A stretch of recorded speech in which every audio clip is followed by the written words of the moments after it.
There's this video that I wanted to take a look at because I think that it would be very interesting, at least for our streams. And it's been a while since we've looked at, I guess, a religion for breakfast video on why psychedelics feel so religious.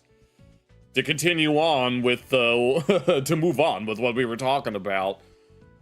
What was it?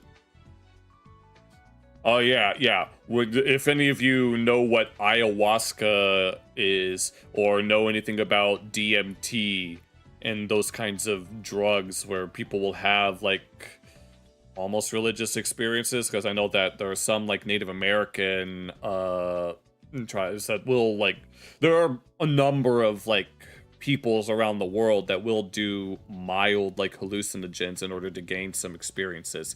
But tonight, on Ancient Aliens, we have reason to believe that the creators of Ancient Aliens were visited by aliens.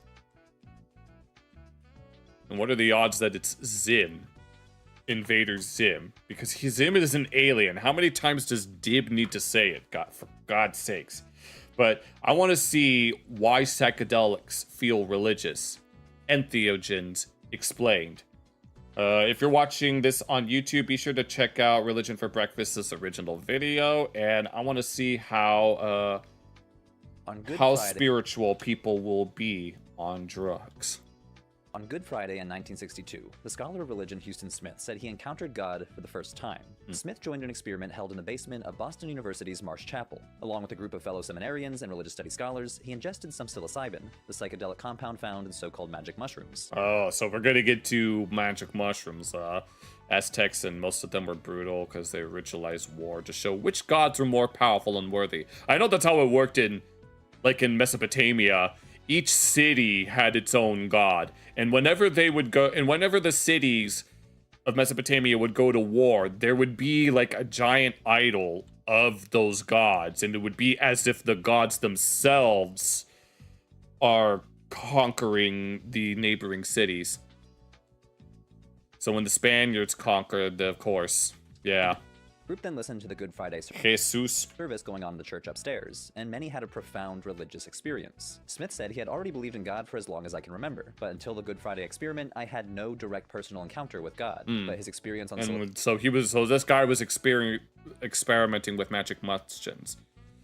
The Fall of Civilizations podcast, probably not. Psilocybin was the most powerful cosmic homecoming I have ever experienced. Psilocybin. Houston Smith's experience was not unique. For thousands of years, humans have been taking psychedelic substances to induce so-called mystical experiences. Oh yeah, I'm reminded of within the Vedas, especially the Rig Veda of Hinduism, there is a substance that people would drink known as soma.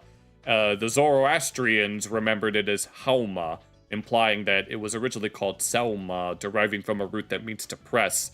And the way that it's described is a sort of stimulant that helps people fight in battle. To which one of my friends questioned, how does it help them in battle? Yeah, Religion for Breakfast is so good.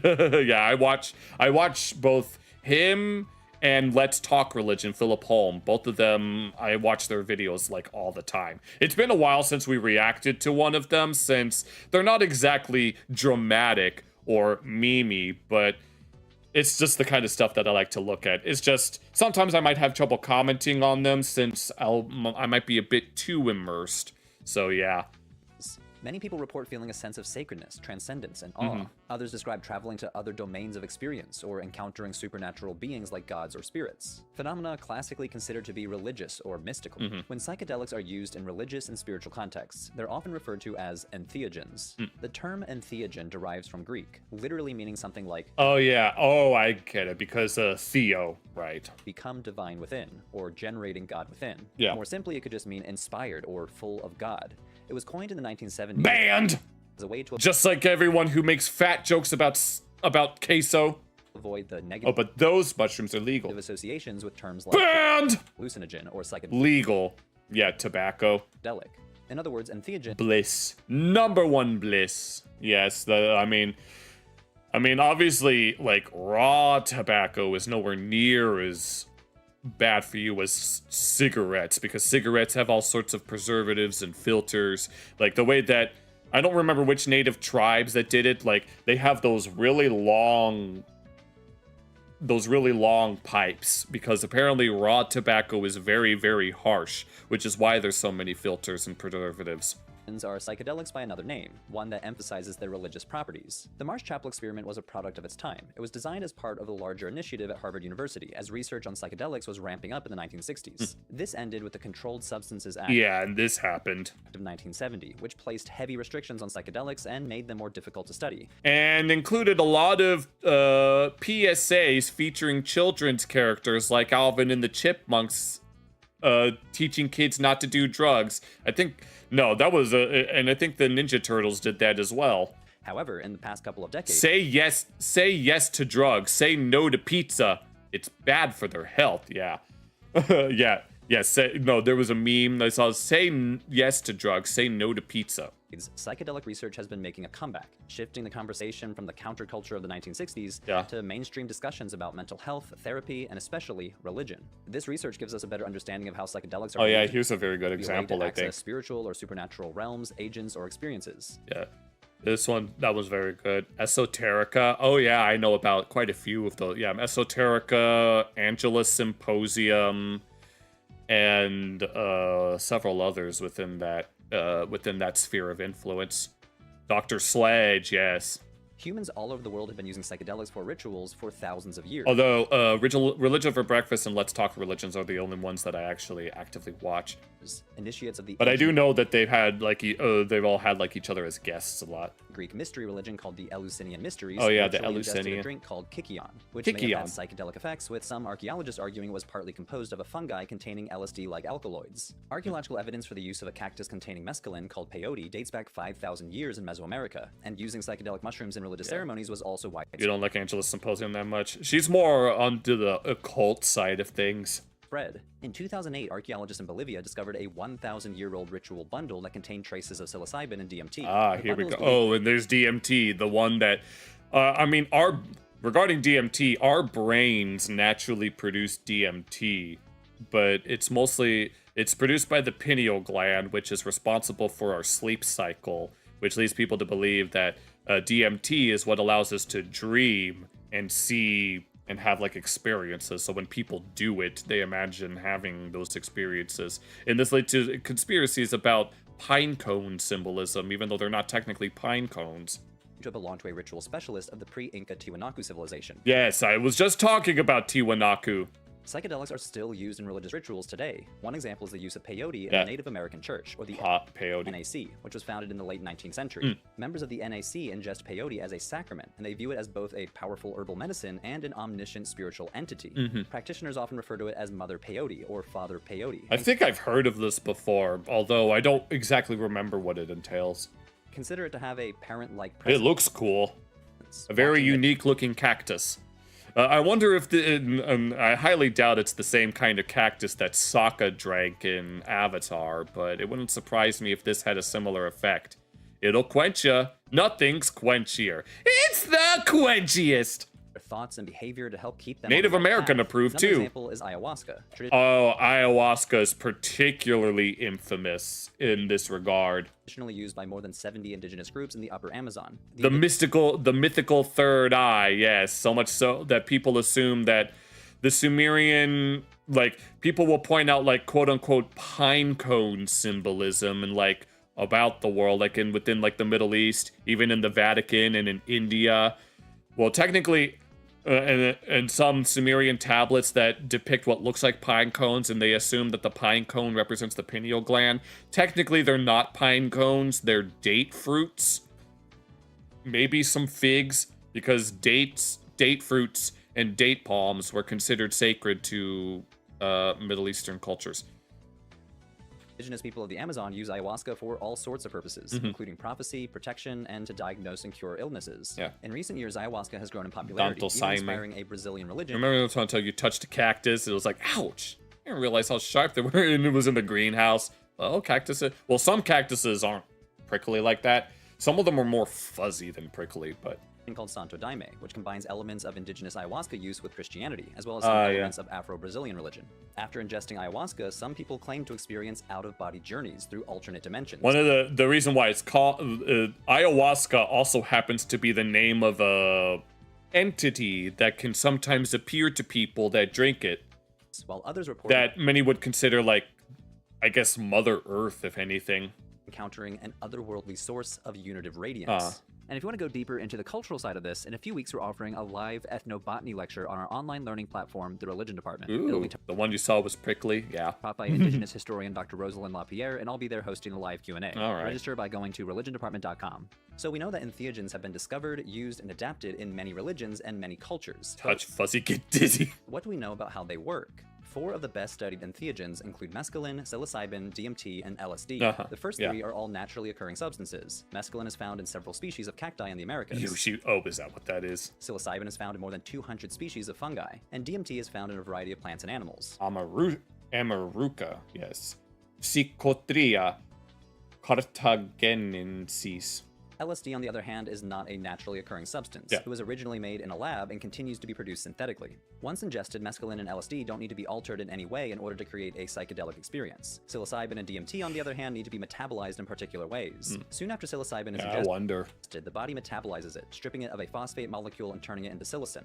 So technically, psilocybin itself is not psychoactive until until it's broken down. That's how it usually works. At least that's how food works. It's not usable. Your food is not usable until it's broken down through the digestive process. It's converted into psilocin. For DMT, when ingested on its own, it's quickly broken down by enzymes in the stomach, leading to a very short-lived psychedelic experience. Is it really short-lived? However, most people who ingest How immediate is it? Because it usually takes a while for your body to be able to actually absorb the nutrients. DMT do so by drinking the aforementioned ayahuasca. Ayahuasca is made from the bark of the ayahuasca vine and the leaves of the chacruna shrub. The leaves contain DMT, which, as I said, are quickly broken down by the stomach, but the ayahuasca vine... Rose bushes are... Yes, we're going to talk about more plants. ...contains what are called MAOIs. Oh, I think I know what this is. Monoamine oxidase inhibitor. I know that oxy has oxygen. Monoamine. Is that related to aminos? Or monoamine oxidase inhibitors, which inhibit the enzymes that break down DMT. Oh, it's not. I was thinking, oh no, I'm thinking of SSRIs. Oh, Lord of mercy. In other words, better not get those mixed up. It takes much longer for the body to metabolize the psychedelic compound when it's ingested along with MAOIs. The combination of the plants in the ayahuasca brew thus allow the effects of DMT to be longer lasting. All 4 of these induce heightened mental activity, including visual and auditory hallucinations. Bill Richards, a psychologist who engaged in psychedelic studies as both a researcher and a participant, describes his experience like this. To my utter amazement, I soon discovered in my visual field the emergence of an exquisitely beautiful, multi-dimensional network of intricate neon-like geometric patterns. My awareness was flooded with love, beauty, and peace beyond anything I ever had known or wildly imagined to be possible. All glory and gratitude were the only words that remained relevant. The most that I've ever done, and I've mentioned this more than once, is weed. And granted, it was nice. I can't smoke weed anymore. Or at least I don't know if I can. You had a rose bush stick to your t-shirt. Oh man. Scientists describe experiences like this as the result of brain activity. The common psychedelic molecules that we've been talking about so far serotonergic. Okay, so it has something to do with serotonin. Are all serotonergic, which means that they operate like the neurotransmitter serotonin. Okay, so it's like an imitation. Brain. They bind to a specific serotonin is responsible for, well, one of the things that it affects is your mood. Type of serotonin receptor called the 5-HT2A receptor. Activating this receptor causes the subjective experiences associated with psychedelics, including hallucinations and reports of feelings of bliss. But for people on a psychedelic trip, they're not thinking about the 5-HT2A receptor. No.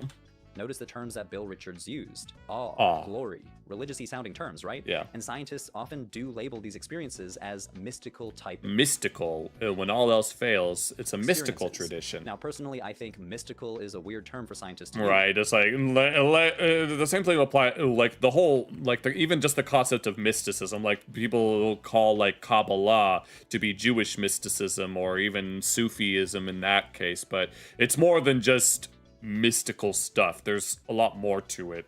use. It's usually associated with religious experiences, like encountering supernatural beings. And I did notice in my research that a lot of these scientists were very quick to say that they're not making any claim about the existence or non-existence of the supernatural whenever they call a psychedelic experience mystical. And it's because it's such a loaded term that many scholars have it's a catch-all umbrella type of term. And psychedelics have argued it's not a useful term. It's like Hinduism. Hinduism, or at least the word, is an umbrella term for a wide variety of traditions throughout India that are all loosely connected by the Vedas and the Sanskrit language, but they're all technically very, very different from each other. At all to describe these experiences. Different cultures and religious traditions interpret mystical experiences in various ways, so it's difficult to create an objective standard for what qualifies as mystical in the first place. In recent years, scholars have argued in favor of generic academic terminology that can be applied across cultures, like psychedelic-induced non-ordinary states of consciousness, which I know does not roll off the word mystical. But it is fair to ask, why have scientists been so quick to label these non-ordinary states of consciousness as mystical in the first place? And it's because these experiences often closely resemble those described in some religious texts and rituals, feelings of transcendence and unity, as well as visions of supernatural beings. Yeah, I mean, there's a whole, if anyone knows what the stoned ape theory is, granted, I don't know what it is, but it's almost an empty signifier. It depends on the tradition, true. But if anyone knows about the stoned ape theory that says that humans evolved from primates getting high, or apes getting high, but whether or not that's actually true, I guess that's up to history. So let's prehistory, rather. Start with the emotional component, a profound feeling of connectedness.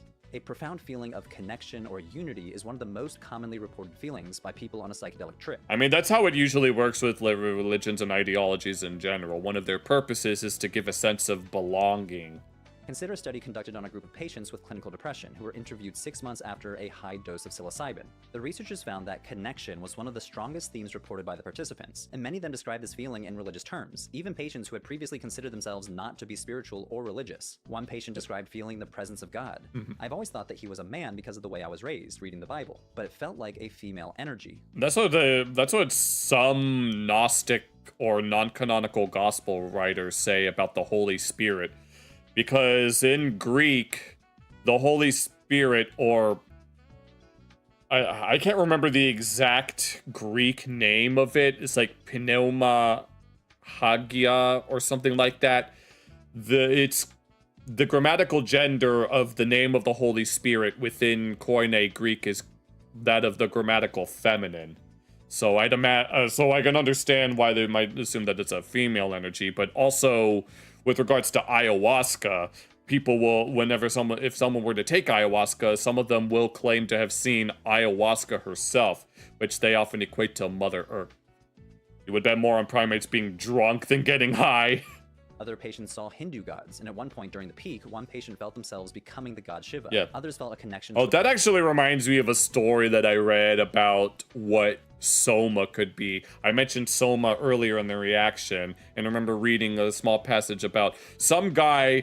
No, it was either some guy visiting a sage, and then the sage had a huge pile of some sort of herb, and then I guess they took the herb. I don't remember the exact details. And then they were dancing pneuma hagion. Yes, it's grammatically feminine. So there are some non-canonical gospels that say that the Holy Spirit is feminine, which I know that one of them uses that as a reason to believe that Mary wasn't a virgin, because a female can't get another female pregnant. But once again, it's a non-canonical gospel, which, yeah, in the same way that mysticism is that kind of an umbrella term. The term Gnostic, I was going to say Gnostic gospel, but that's not technically what it is.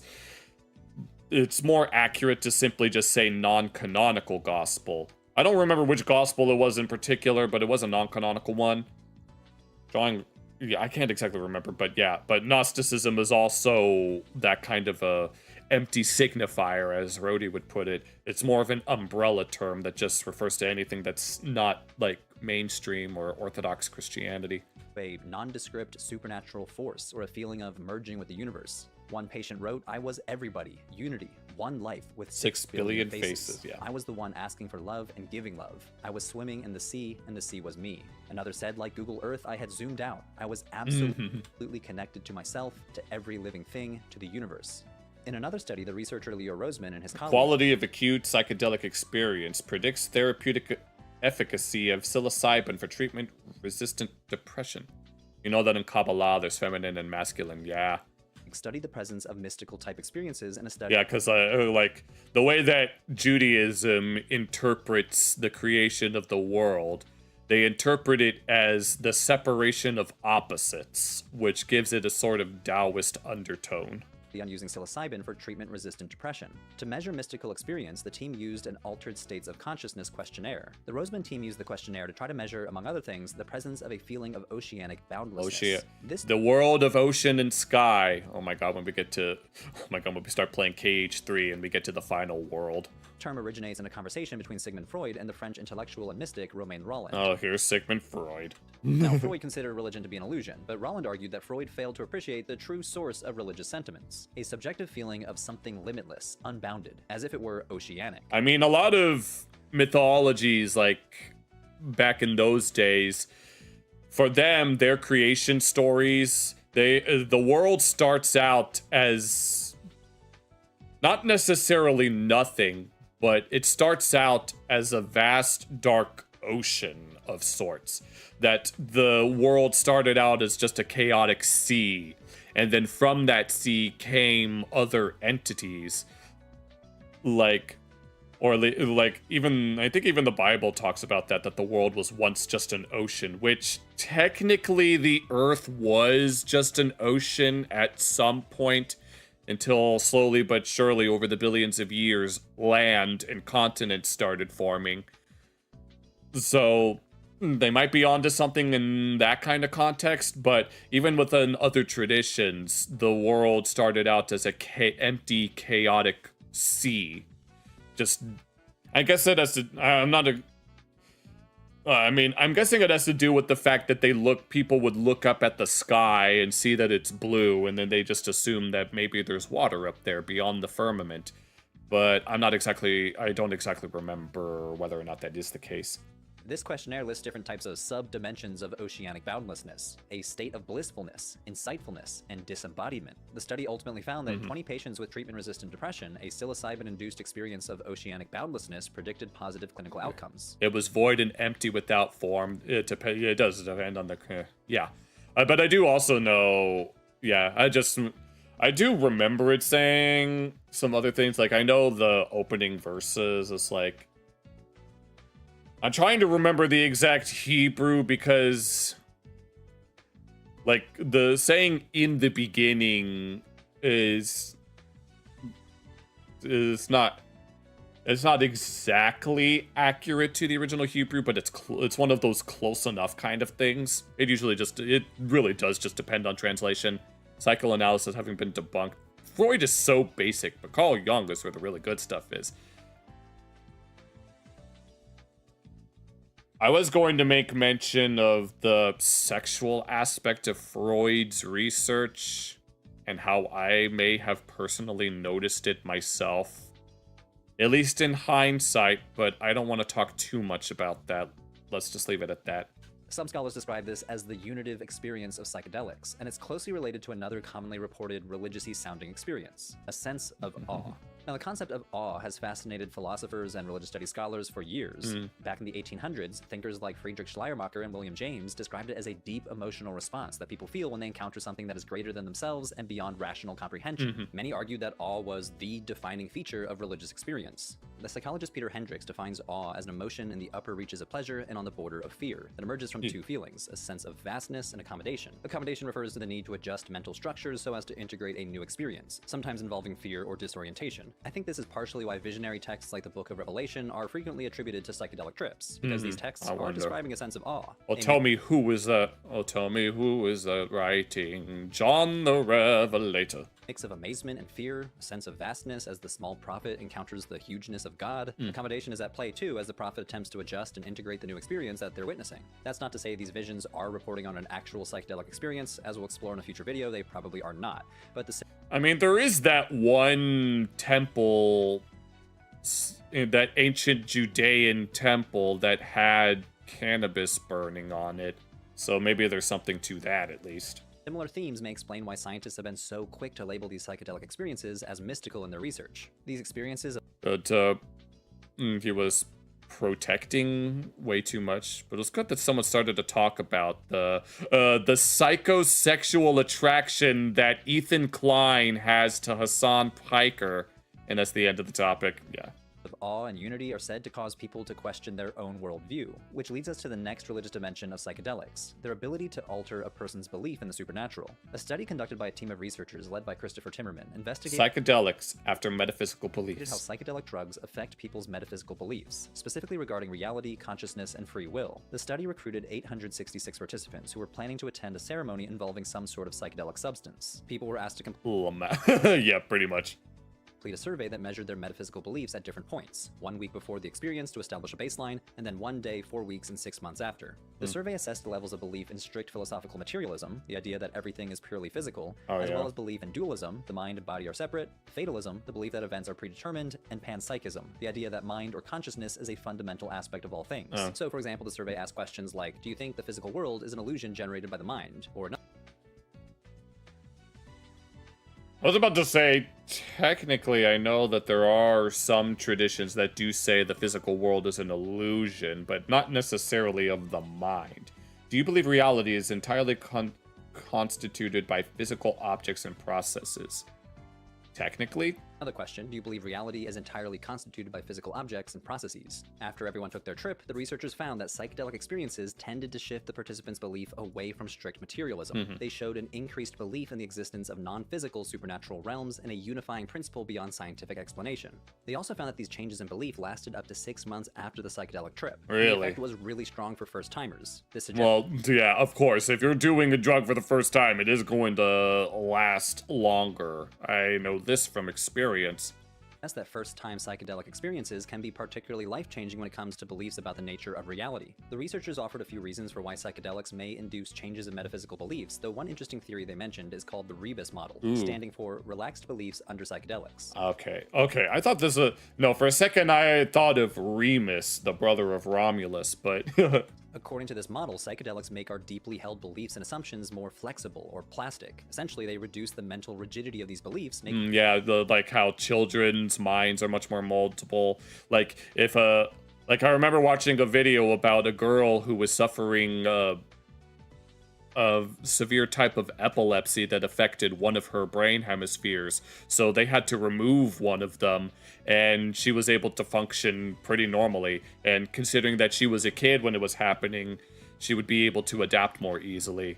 Them easier to change. Our certainty goes down, allowing for our minds to become more open to new perspectives and ways of thinking. In the case of the study, the changes in belief were not random, but tended to move in a particular direction. Specifically, people shifted away from strict materialistic views and became more inclined toward ideas The one use of box and whisker plots that acknowledge non-physical aspects of reality. Interestingly, while people became less certain about materialistic views, others who already held panpsychic or dualistic beliefs became more confident in their beliefs. So while psychedelics may make some beliefs more flexible, the changes do seem to push in one direction, toward more supernaturalistic perspectives. Yet perhaps the most striking way that these experiences take on a mystical dimension is through what they call entity encounters. When people are we gonna bring up ayahuasca herself? report meeting beings that they describe as gods, spirits, or other supernatural or otherworldly agents. For example, one study from 2020 surveyed over 2,500 people who reported encountering some sort of entity after taking DMT. Interestingly, the most common labels that people use to describe these entities are not really specific gods, but more generic labels like being, guide, spirit, alien, or helper. Pretty much all of them. You remember saying how some people have to have 2 parts of their brain? Oh yeah, the corpus callosum is the part of the brain that does connect the hemispheres. Yes, and when when it separates, it's like their actual. Yes, I know that. I remember watching a video about it in AP Psych class, where it seems like they're 2 different people to the point to where, like, what was it? I'm trying to remember. Like, you'll have, like, if you're looking at a screen, and then you'll see something on one side of your field of vision, but your other side is not going to be able to comprehend what it is. And I don't remember the specifics of it, but I know what you're talking about. Yeah, when you cut it, it's like the two people in one. No, like, if something... Because I know that when it comes to how your senses actually work... Your brain is like, it's like the opposite. Like, the left side of your body and your left side of your field of vision and your hearing and stuff is processed by the right hemisphere. And then the right side of your senses is processed by the left hemisphere. And so something that could happen is that if you're trying to if you have your corpus callosum severed, your hemispheres are severed, and you're trying to look at something and trying to identify it, if it pops up on your left field of vision, because it's processed by the right side of the brain, you're not able to identify it because your ability to speak is processed on the left hemisphere, but your left field of vision is processed on the right hemisphere, which the people talk about, like, left brain versus right brain people, where your left brain is more logical and rational and to the point, whereas your right brain is more creative and, I guess, free-flowing, although that's technically, it's an oversimplification of how the brain actually works. But yeah. Hearing doesn't work that way? Okay. I didn't know that.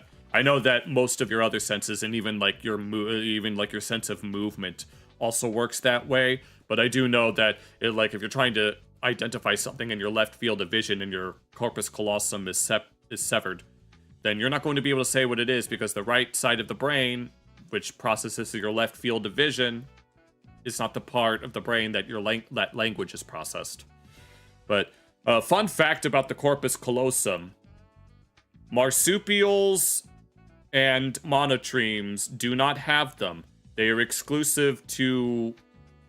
they're exclusive to mammals, but not all mammals have them.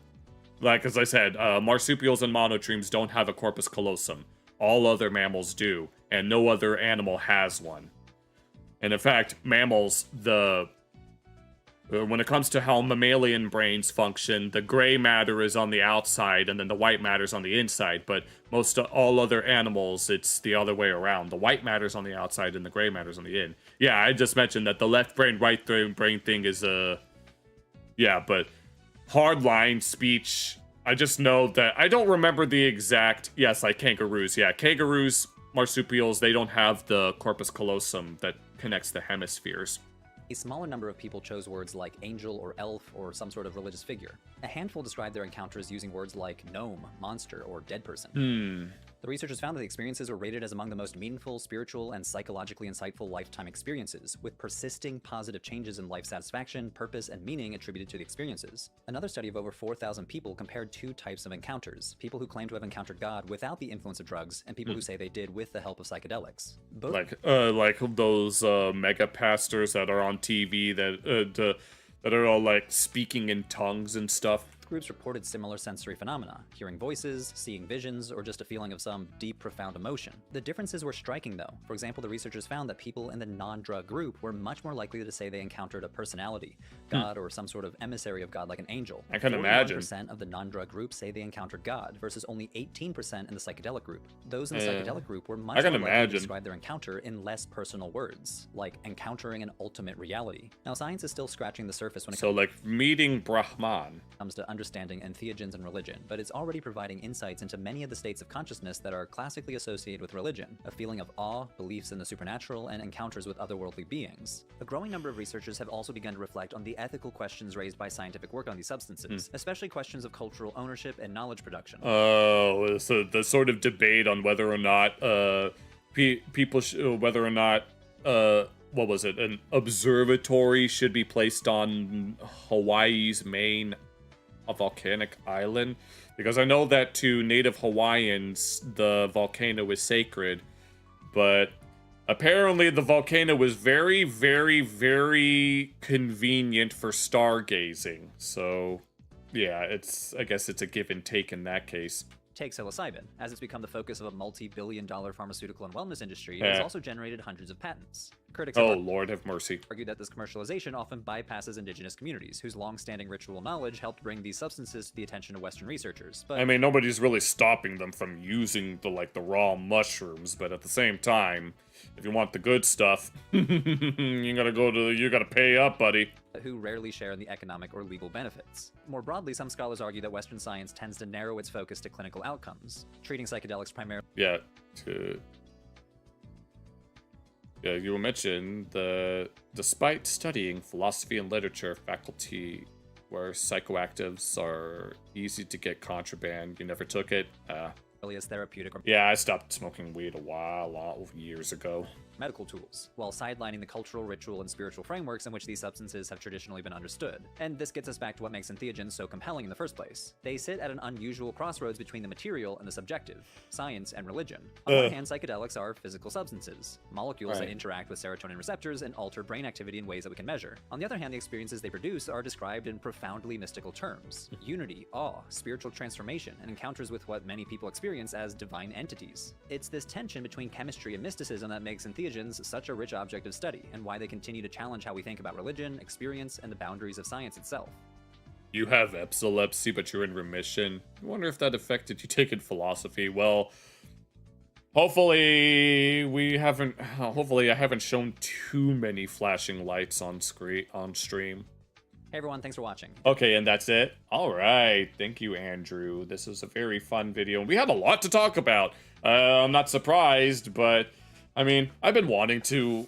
I mean, when I first started this channel, I wanted to look at more videos like this, but those reactions didn't really get that many views. It was always the drama stuff that got more views, but at the same time, I just gotta do the things that I like to do and look at the things I like to look at. But yeah, that was very informative. Yeah, and we definitely had a very, very in-depth bull session going on between me and chat, which is always a treat. It's always nice to have meaningful interaction. It's not photosensitive. Okay. If you enjoyed this video, be sure to leave a like and subscribe. And this video was streamed live on both YouTube and Kick. Be sure to check out the VODs for unedited footage as well. Take care.